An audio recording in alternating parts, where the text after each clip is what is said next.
here at Major League Baseball, Tigers baseball, and Javi Baez still takes the field every night and is the worst player in baseball. What does that say to the rest of the team? Their incentive, I mean, they only have personal pride, of course, but, like, what is their further incentive? They see their teammate go out there every day and be the worst player in baseball.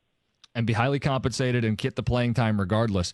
Yeah, that's a multi-prong issue, though, right? Yeah. Because they didn't bring in a shortstop for AJ. That's a Scott Harris problem. AJ's playing him regardless. That's an AJ problem. And the fact that they won't buy him out is a Chris Ilitch problem.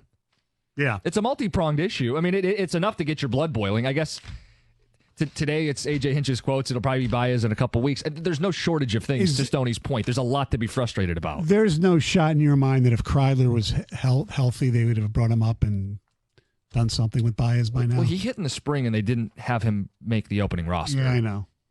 But they thought Javi was probably going to be a little better than he was, although he sucked in spring training too. Well, we kept hearing he was going to be different. Guys, the thing with Javi, though, Torque and Green had good seasons last year, and he was here. Yeah.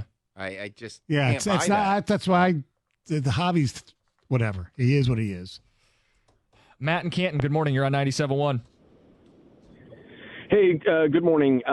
For me, it boils down to ownership.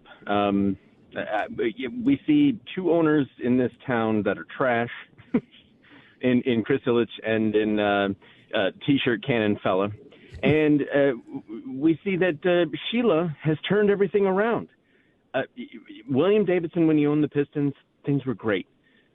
He dies, unfortunately. The widow, Karen, yeah, really screws the pooch. Pardon me. But and then Mr. I, God bless him, he wanted to win with both teams, and then his scion takes over and really just does a number on the fans and everything, and it's horrifying. Yeah, well, but I think we see how important ownership is. Right. What we found, what good ownership is finding the right people to run their business. And you mentioned Bill Davidson. Well, until he hired Jack McCloskey, the Pistons were a joke. Trader Jack, the Dick Vitale deals, those years. I mean, they were horrible under Bill Davidson. He hired Jack McCloskey, and it worked.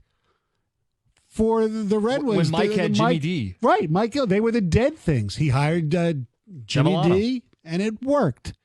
I mean, that's the way things go. The Lions, okay? Now, if William Clay Ford Sr. was still alive, would he have hired, Brad Holmes? I doubt it. Yeah, probably not. But it's who she hired.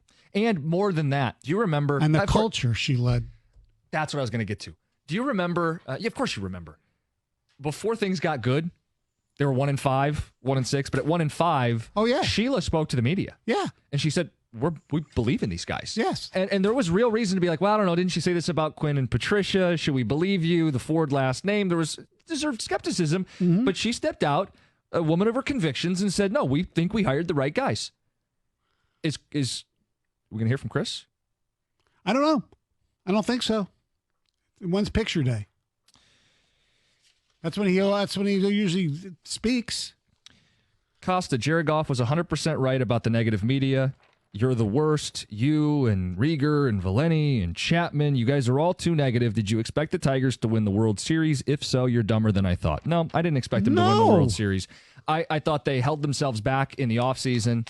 I don't think anybody should be happy with this. I don't think that's negative. Sorry, the team's not good. I wish the team was better. We'd be talking about a good team if they were good. See, Lions, Detroit. Yeah.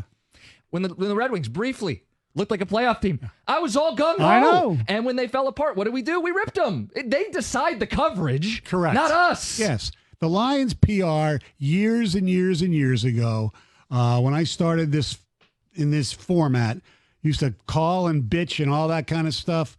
Yeah, I said, you know what? Just win games. You don't have to worry about anything else.